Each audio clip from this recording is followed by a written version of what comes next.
Part 2 of Coraline, starting with Chapter 4. The house looked exactly the same from the outside, or almost exactly the same. Around Miss Spink and Miss Forcible's door were blue and red light bulbs that flashed on and off, spelling out words. The lights chased each other around the door, on and off, around and around. Astonishing was followed by a theatrical, and then triumph. It was a sunny, cold day, exactly like the one she'd left. There was a polite noise from behind her. She turned around.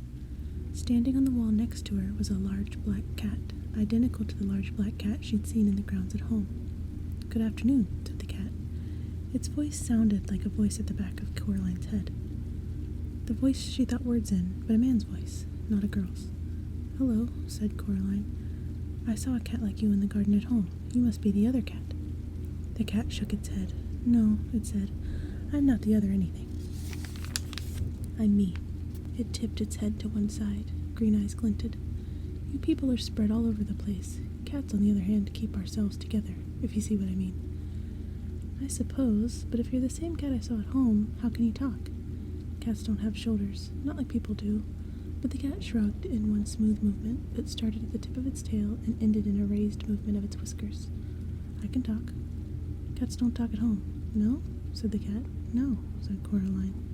The cat leaped smoothly from the wall to the grass near Coraline's feet. It stared up at her. "Well, you're the expert on these things," said the cat dryly. "After all, what would I know? I'm only a cat." It began to walk away, head and tail held high and proud. "Come back," said Coraline. "Please, I'm sorry, I really am." The cat stopped walking, sat down, and began to wash itself thoughtfully, apparently unaware of Coraline's existence. We could be friends, you know," said Coraline. "We could be rare specimens of an exotic breed of African dancing elephant," said the cat, "but we're not. At least," it added cattily, after darting a brief look at Coraline, "I'm not." Coraline sighed. "Please, what's your name?" Coraline asked the cat. "Look, I'm Coraline, okay?" The cat yawned, slowly, carefully, revealing a mouth and tongue of astonishing pinkness. "Cats don't have names," it said. "No?" said Coraline. "No," said the cat. "Now you people have names. That's because you don't know who you are. We know who we are, so we don't need names." There was something irritatingly self-centered about the cat, Coraline decided. As if it were, in its opinion, the only thing in any world or place that could possibly be of any importance. Half of her wanted to be very rude to it. The other half of her wanted to be polite and deferential. The polite half won. "Please, what is this place?" The cat glanced around briefly. "It's here," said the cat. "I can see that. Well, how did you get here?" "Like you did. I walked," said the cat. "Like this." Coraline watched as the cat walked slowly across the lawn. It walked behind a tree, but it didn't come out the other side. Coraline went over to the tree and looked behind it. The cat was gone. She walked back toward the house. There was another polite noise from behind her. It was the cat. "By the by," it said, "it was sensible of you to bring protection. I'd hang on to it if I were you." "Protection?"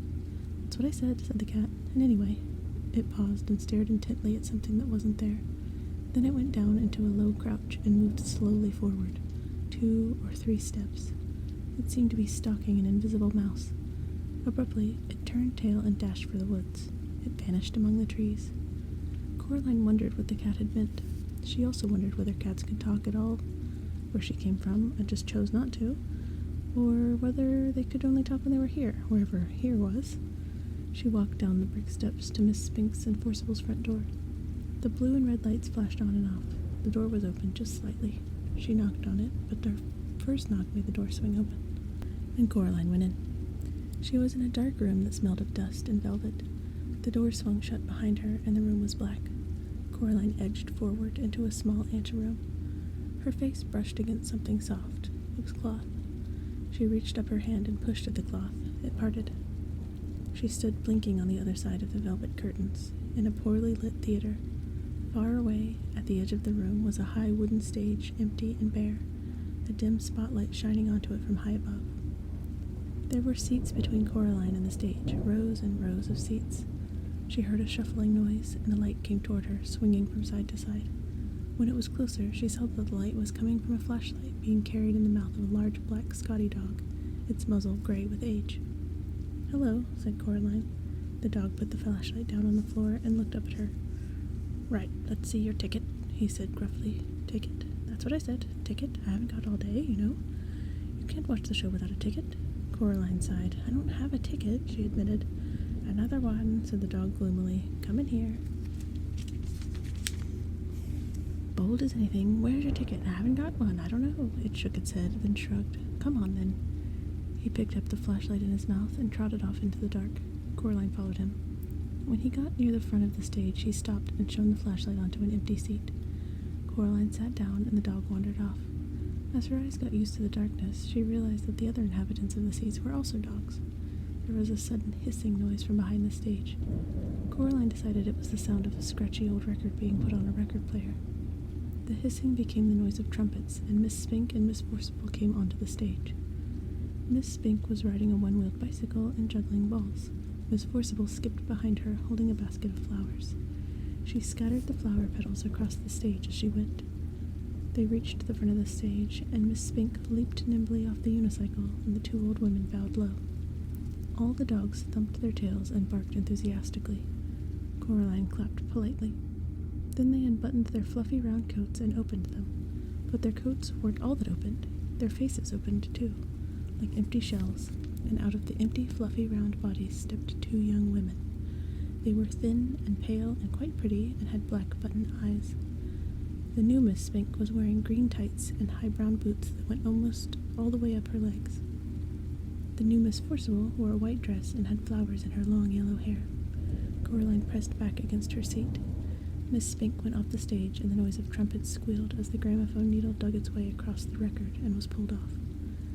"This is my favorite bit," whispered the little dog in the seat next to her.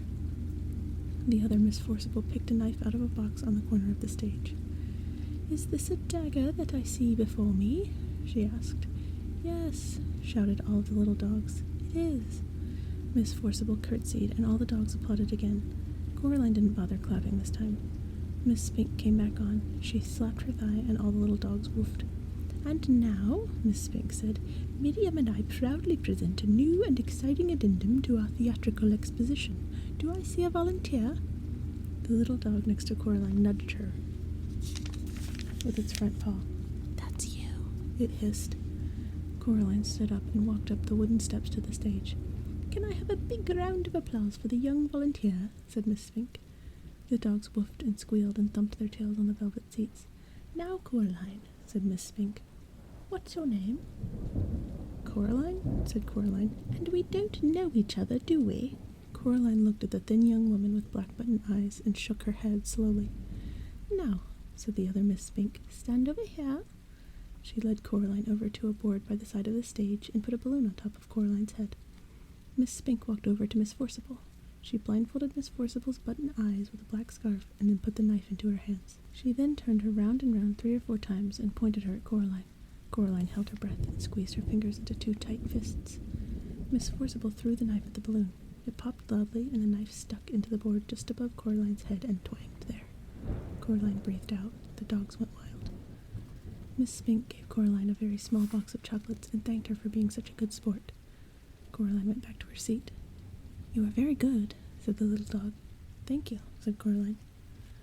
Miss Forcible and Miss Spink began juggling with huge wooden clubs. Coraline opened the box of chocolates. The dog looked at them longingly.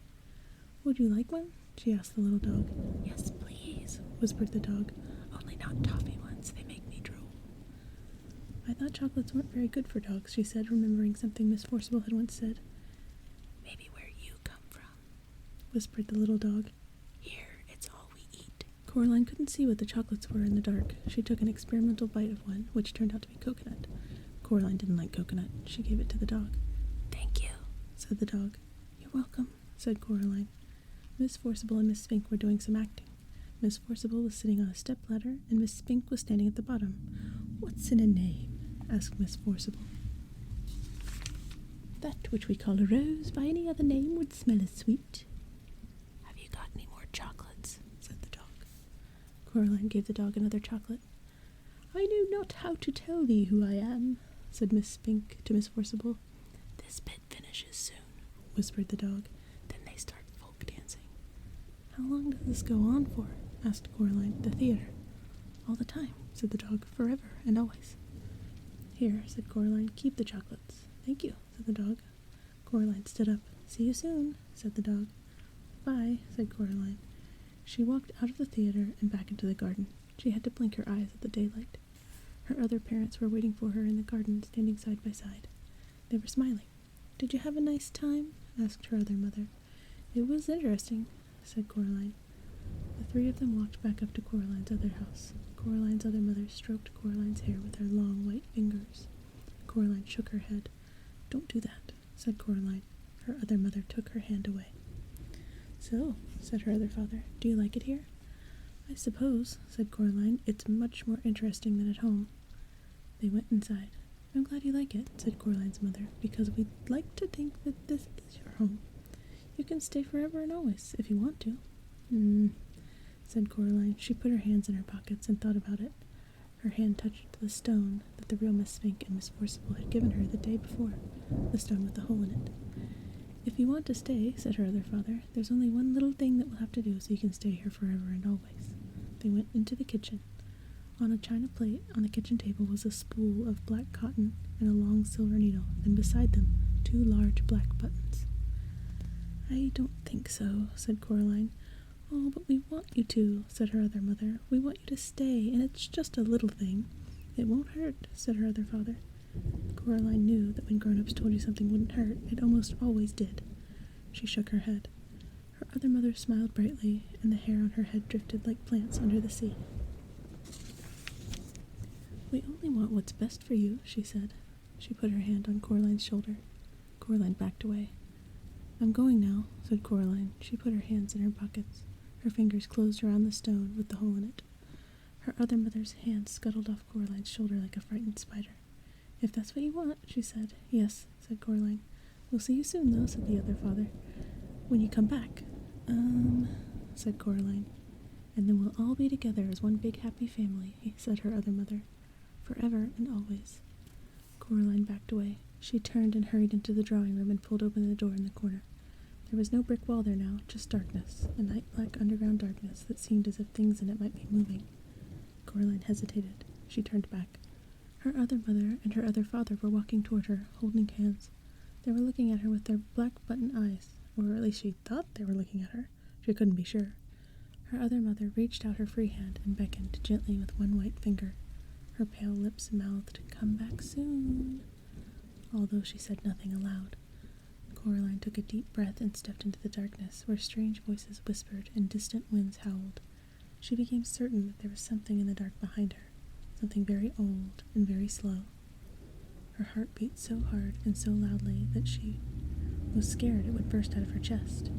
She closed her eyes against the dark. Eventually she bumped into something and opened her eyes, startled. She had bumped into an armchair in her drawing room. The open doorway behind her was blocked by rough, red bricks. She was home.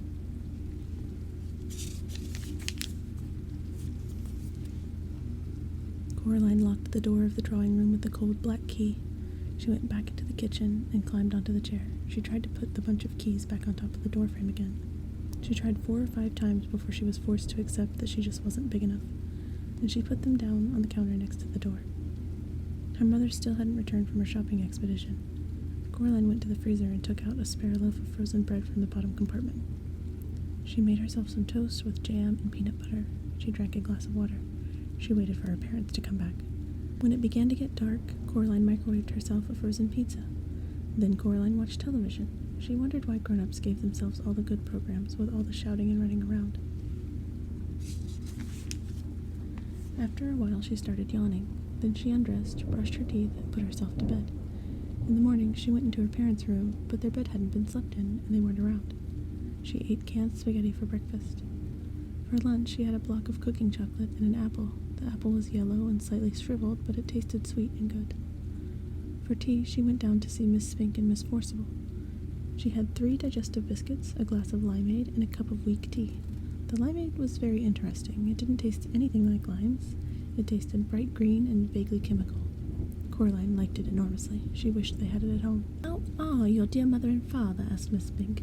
"Missing," said Coraline. "I haven't seen either of them since yesterday. I'm on my own. I think I've probably become a single-child family. Tell your mother that we found the Glasgow Empire press clippings we were telling her about. She seemed very interested when Miriam mentioned them to her. She's vanished under mysterious circumstances, said Coraline, and I believe my father has as well. I'm afraid we'll be out all day tomorrow, Caroline, lovey, said Miss Forcible. We'll be staying over at April's niece in Royal Tunbridge Wells. They showed Coraline a photographic album with photographs of Miss Spink's niece in it, and then Coraline went home. She opened her money box and walked down to the supermarket. She bought 2 large bottles of limeade, a chocolate cake, and a new bag of apples, and went back home and ate them for dinner. She cleaned her teeth and went into her father's office. She woke up his computer and wrote a story. Coraline's story. There was a girl. Her name was Apple. She used to dance a lot. She danced and danced until her feet turned into sausages. The end. She printed out the story and turned off the computer. Then she drew a picture of the little girl dancing underneath the words on the paper. She ran herself a bath with too much bubble bath in it, and the bubbles ran over the side and went all over the floor. She dried herself on the floor as best as she could and went to bed. Coraline woke up in the night. She went into her parents' bedroom, but the bed was made and empty. The glowing green numbers on the digital clock glowed to 3:12 a.m. All alone, in the middle of the night, Coraline began to cry. There was no other sound in the empty flat. She climbed into her parents' bed, and after a while, she went to sleep. Coraline was woken by cold paws batting her face. She opened her eyes. Big green eyes stared back at her. It was the cat. "Hello," said Coraline. "How did you get in?" The cat didn't say anything. Coraline got out of bed. She was wearing a long t-shirt and pajama bottoms. "Have you come to tell me something?" The cat yawned, which made its eyes flash green. "Do you know where Mommy and Daddy are?" The cat blinked at her slowly. "Is that a yes?" The cat blinked again. Coraline decided that it was indeed a yes. "Will you take me to them?" The cat stared at her. Then it walked out into the hall. She followed it. It walked the length of the corridor and stopped down at the very end where a full-length mirror hung. The mirror had been, a long time before, the inside of a wardrobe door. It had been hanging there on the wall when they moved in, and although Coraline's mother had spoken occasionally of replacing it with something newer, she never had. Coraline turned on the light in the hall. The mirror showed the corridor behind her. That was only to be expected. But reflected in the mirror were her parents. They stood awkwardly in the reflection of the hall. They seemed sad and alone. As Coraline watched, they waved to her, slowly, with limp hands. Coraline's father had his arm around her mother. In the mirror, Coraline's mother and father stared at her. Her father opened his mouth and said something, but she could hear nothing at all. Her mother breathed on the inside of the mirror glass, and quickly, before the fog faded, she wrote, "Help us," with the tip of her forefinger. The fog on the inside of the mirror faded, and so did her parents, and now the mirror reflected only the corridor, and Coraline, and the cat. "Where are they?" Coraline asked the cat. The cat made no reply, but Coraline could imagine its voice. Dry as a dead fly on a windowsill in winter, saying, "Well, where do you think they are?" "They aren't going to come back, are they?" said Coraline, "not under their own steam." The cat blinked at her. Coraline took it as a yes. "Right," said Coraline. "Then I suppose there is only one thing left to do." She walked into her father's study. She sat down at his desk. Then she picked up the telephone, and she opened the phone book and telephoned to the local police station. "Police," said a gruff male voice. "Hello," she said. "My name is Coraline Jones." "You're up a bit after your bedtime, aren't you, young lady?" said the policeman. "Possibly," said Coraline, who was not going to be diverted, "but I am ringing to report a crime." "And what sort of crime would that be?" "Kidnapping. Grown-up napping, really. My parents have been stolen away into a world on the other side of the mirror in our hall." "And do you know who stole them?" asked the police officer. Coraline could hear the smile in his voice, and she tried extra hard to sound like an adult might sound, to make him take her seriously. "I think my other mother has them both in her clutches. She may want to keep them and sew their eyes with black buttons, or she may simply have them in order to lure me back into the reaches of her fingers. I'm not sure." "Ah, the nefarious clutches of her fiendish fingers, is it?" he said. You know what I suggest, Miss Jones?" "No," said Coraline. "What?" "You ask your mother to make you a big old mug of hot chocolate, and then you give her a great big old hug. There's nothing like hot chocolate and a hug for making the nightmares go away. And if she starts to tell you off for waking her up at this time of night, why, you tell her that that's what the policeman said." He had a deep, reassuring voice. Coraline was not reassured. "When I see her," said Coraline, "I shall tell her that." And she put down the telephone. The black cat, who had sat on the floor grooming his fur through the entire conversation, now stood up and led the way into the hall. Coraline went back into her bedroom and put on her blue dressing gown and her slippers. She looked under the sink for a flashlight and found one, but the batteries had long since run down, and it barely glowed with the faintest straw-colored light. She put it down again and found a box of, in case of emergency, white wax candles, and thrust one into a candlestick. She put an apple into each pocket. She picked up the ring of keys and took the old black key off the ring. She walked into the drawing room and looked at the door. She had a feeling that the door was looking at her, which she knew was silly, and knew on a deeper level was somehow true. She went back into her bedroom and rummaged in the pocket of her jeans. She found the stone with the hole in it and put it in her dressing-gown pocket. She lit the candle wick with a match and watched it sputter and light. Then she picked up the black key. It was cold in her hand. She put it into the keyhole in the door, but did not turn the key. "When I was a little girl," said Coraline to the cat, "when we lived in our old house, a long, long time ago, my dad took me for a walk on the wasteland between our house and the shops. It wasn't the best place to go for a walk, really. There were all these things that people had thrown away back there. Old cookers and broken dishes and dolls with no arms and no legs, and empty cans and broken bottles. Mom and Dad made me promise not to go exploring back there because there were too many sharp things and tetanus and such. But I kept telling them that I wanted to explore it. So one day, my dad put on his big brown boots and his gloves and put my boots on me and my jeans and sweater, and we went for a walk. We must have walked for about 20 minutes. We went down this hill to the bottom of a gully where the stream was, when my dad suddenly said to me, 'Coraline, run away, up the hill, now.' He said it in a tight sort of way, urgently, so I did. I ran away up the hill. Something hit me on the back of my arm as I ran, but I kept running. As I got up to the top of the hill, I heard somebody thundering up the hill behind me. It was my dad, charging like a rhino. When he reached me, he picked me up in his arms and swept me over the edge of the hill. And then we stopped, and we puffed, and we panted, and we looked back down in the gully. The air was alive with yellow wasps. We must have stepped on a wasp's nest on a rotten branch as we walked. And while I was running up the hill, my dad stayed and got stung to give me time to run away. His glasses had fallen off when he ran. I only had the one sting on the back of my arm. He had 39 stings all over him. We counted later in the bath. The black cat began to wash its face and whiskers in a manner that indicated increasing impatience. Coraline reached down and stroked the back of its head and neck. The cat stood up, walked several paces until it was out of her reach, then it sat down and looked up at her again. "So," said Coraline, "later that afternoon, my dad went back again to the wasteland to get his glasses back. He said if he left it another day, he wouldn't be able to remember where they'd fallen, and soon he got home wearing his glasses. He said that he wasn't scared when he was standing there and the wasps were stinging him and hurting him, and he was watching me run away because he knew he had to give me enough time to run, or the wasps would have come after both of us." Coraline turned the key in the door. It turned with a loud clunk. The door swung open. There was no brick wall on the other side of the door, only darkness. A cold wind blew through the passageway. Coraline made no move to walk through the door, and he said that that wasn't brave of him, doing that. Just standing there and being stung, said Coraline to the cat. It wasn't brave because he wasn't scared. It was the only thing he could do, but going back again to get his glasses, when he knew the wasps were there, when he was really scared, that was brave. She took her first step down the dark corridor. She could smell dust and damp and mustiness. The cat padded along beside her. "And why was that?" asked the cat, although it sounded barely interested. "Because," she said, "when you're scared, but you still do it anyway, that's brave." The candle cast huge, strange, flickering shadows along the wall. She heard something moving in the darkness, beside her or to one side of her, she could not tell. It seemed as if it was keeping pace with her, whatever it was. "And that's why you're going back to her world, then?" said the cat. "Because your father once saved you from wasps?" "Don't be silly," said Coraline. "I'm going back for them because they are my parents. And if they noticed I was gone, I'm sure they would do the same for me." "You know, you're talking again. How fortunate I am," said the cat, "in having a traveling companion of such wisdom and intelligence." Its tone remained sarcastic, but its fur was bristling, and its brush of a tail stuck up in the air. Coraline was going to say something, like, "Sorry," or "Wasn't it a lot shorter walk last time?"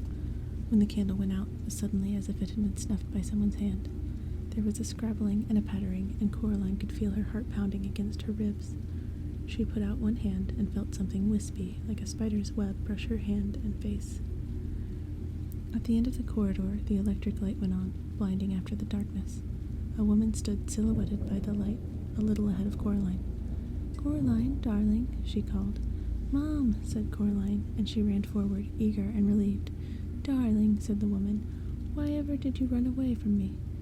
Coraline was too close to stop, and she felt the other mother's cold arms enfold her. She stood there, rigid and trembling, as the other mother held her tightly.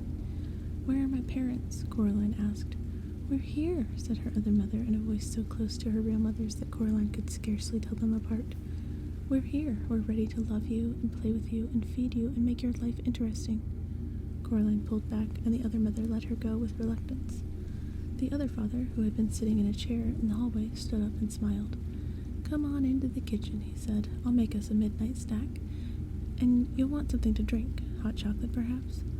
Coraline walked down the hallway until she reached the mirror at the end. There was nothing reflected in it but a young girl in her dressing gown and slippers, who looked like she had very recently been crying, but whose eyes were real eyes, not black buttons, and who was holding tightly to a burned-out candle in a candlestick. She looked at the girl in the mirror, and the girl in the mirror looked back at her. "I will be brave," thought Coraline. "No, I am brave." She put down the candlestick on the floor, then turned around. The other mother and the other father were looking at her hungrily. "I don't need a snack," she said. "I have an apple, see?" And she took an apple from her dressing-gown pocket, then bit into it with relish and an enthusiasm that she did not really feel. The other father looked disappointed. The other mother smiled, showing a full set of teeth, and each of the teeth was a tiny bit too long.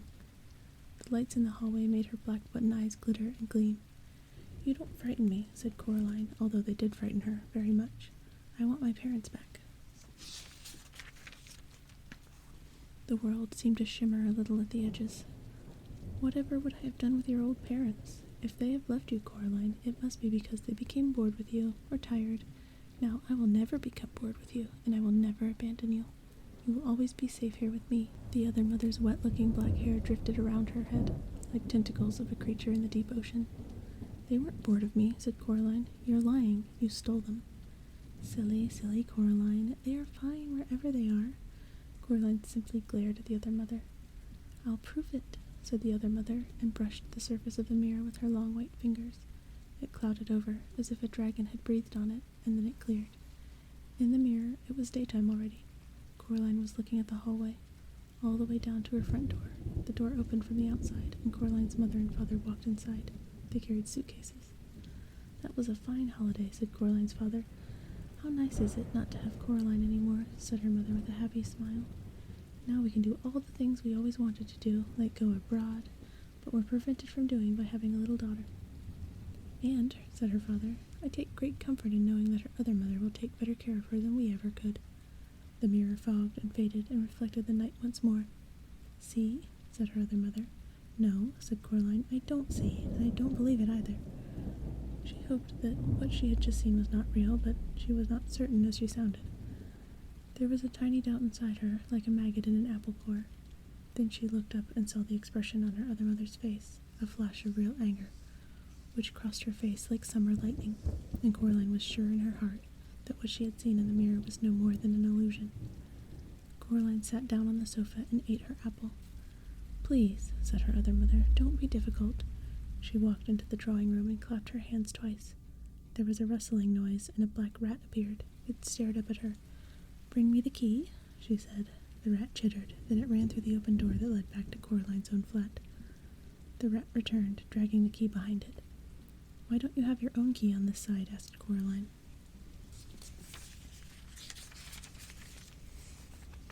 "There is only one key, only one door," said the other father. "Hush," said the other mother. "You must not bother our darling Coraline's head with such trivialities." She put the key in the keyhole and twisted. The lock was stiff, but it clunked closed.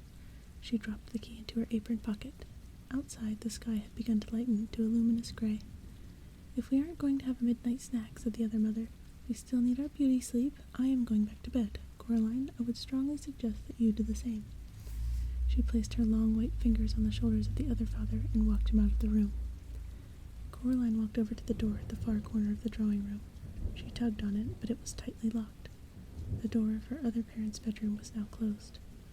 She was indeed tired, but she did not want to sleep in the bedroom. She did not want to sleep under the same roof as her other mother. The front door was not locked. Coraline walked out into the dawn and down the stone stairs. She sat down on the bottom step. It was cold. Something furry pushed itself against her side in one smooth, insinuating motion. Coraline jumped, then breathed a sigh of relief when she saw what it was. "Oh, it's you," she said to the black cat. "See," said the cat, "it wasn't so hard recognizing me, was it, even without names? Well, what if I wanted to call you?" The cat wrinkled its nose and managed to look unimpressed. "Calling cats," it confided, "tends to be a rather overrated activity. Might as well call a whirlwind." "What if it was dinner time?" asked Coraline. "Wouldn't you want to be called then?" "Of course," said the cat, "but a simple cry of 'dinner' would do nicely. See? No need for names."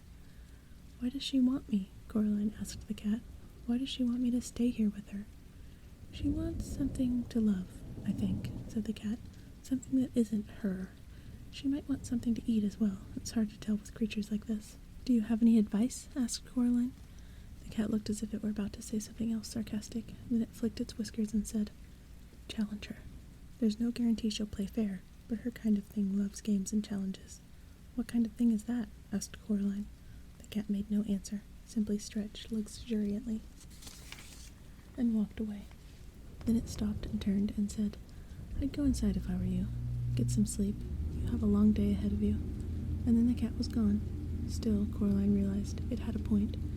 She crept back into the silent house, past the closed bedroom door inside which the other mother and the other father, what, she wondered, slept? Waited? And then it came to her that, should she open the bedroom door, she would find it empty, or more precisely, that it was an empty room and it would remain empty until the exact moment that she opened the door. Somehow, that made it easier. Coraline walked into the green and pink parody of her own bedroom. She closed the door and hauled the toy box in front of it. It would not keep anyone out, but the noise somebody would make trying to dislodge it would wake her, she hoped. The toys in the toy box were still mostly asleep, and they stirred and muttered as she moved their box. And then they went back to sleep. Coraline checked under her bed, looking for rats, but there was nothing there. She took off her dressing gown and slippers and climbed into bed and fell asleep with barely enough time to reflect as she did so on what the cat could have meant by a challenge.